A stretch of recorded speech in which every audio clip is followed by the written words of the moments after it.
हाय दोस्तों, आप सबका स्वागत है आपके यूट्यूब चैनल भूतों की अनसुनी कहानियाँ। आज जो है कहानी मैं आपको बताने जा रहा हूँ, इसका नाम है रेलवे ट्रैक पर हुआ डायन से सामना। चलिए अब बढ़ते हैं आज की कहानी की ओर। ये हादसा तब का है जब मेरे दादाजी का देहांत हुआ था और वो उस समय बुदाऊ यूपी में थे। मुझे उनका शोक संदेश बुदाऊ से 35 किलोमीटर दूर उनके गांव में देने जाना था।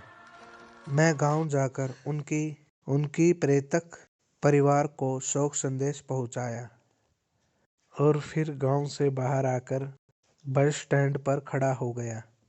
उस समय वहां पर कोई भी गाड़ी नहीं थी। उस समय सर्दियां चल रही थी और मुझे बड़े जोरों से ठंड लग रही थी। मैंने थोड़ी दूर पर एक चाय वाले को देखा और उनके पास गया और उनसे गाड़ी के बारे में पूछा तो उसने बताया कि अभी तो कोई बस नहीं चलेगी, लेकिन इस रेलवे ट्रैक पर 1 किलोमीटर दूरी पर एक रेलवे स्टेशन है और रात 10 बजे ट्रेन जाती है। मैंने बिना देरी किए उस रेलवे ट्रैक पर चलना शुरू कर दिया।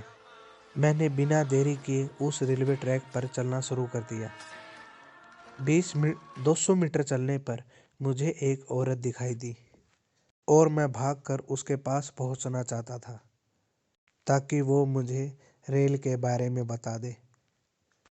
मैं जैसे ही उसके पास गया और उससे रेलवे स्टेशन के बारे में पूछना चाहा तो बोली कि मुझे कुछ नहीं पता, यहाँ से भाग जाओ। मैं उसके पीछे पीछे चलता गया और थोड़ी देर बाद देखा तो उसकी चाल मुझे थोड़ी अजीब सी लग रही थी। मैं अपने मोबाइल का टॉर्च जलाकर उस औरत को देखना चाहता था कि ये औरत इतने रात को इस ट्रैक पर क्या कर रही है। जैसे ही मैंने टॉर्च जलाई तो वो औरत बोली टॉर्च बंद कर दे वरना तेरी सांसें बंद कर दूंगी।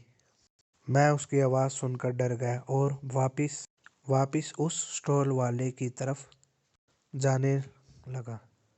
थोड़ी देर चलने पर मुझे वापिस उस औरत के हंसने की आवाज़ आई और वो बोली कि मैंने आज एक शिकार पहले ही कर लिया, इसलिए मैं तेरा कुछ नहीं करूँगी। ये कहते ही वो जोर से मेरी तरफ आई और जब तक मैं कुछ कर पाता तब तक उसने मेरे दोनों हाथ जोर से पकड़ लिए और मैं बेहोश हो गया। थोड़ी देर बाद मुझे होश आया तो मैंने देखा कि वहाँ पर कोई भी नहीं था। मैं जोर से रेलवे स्टेशन की तरफ भागा और वहाँ से सीधा रेलवे मास्टर के कमरे में चला गया और उनको सब बात बताई। उन्होंने मुझे चाय पिलाई और मुझे बताया कि जिससे तुम मिलकर आए हो वो डायन थी। आज तुम बच गए। आज से कई साल पहले इस ट्रैक पर कटकर मर गई थी और उसकी आत्मा आज भी इस ट्रैक पर भटकती है। अब मैं सारा माजरा समझ गया और ट्रेन में बैठकर दादी के यहाँ चला गया। इस घटना के बाद मुझे ट्रेन और रेलवे ट्रैक से बहुत ज़्यादा डर लगने लगा। और ऐसी ही कहानी को सुनने के लिए हमारे चैनल को सब्सक्राइब करें। धन्यवाद।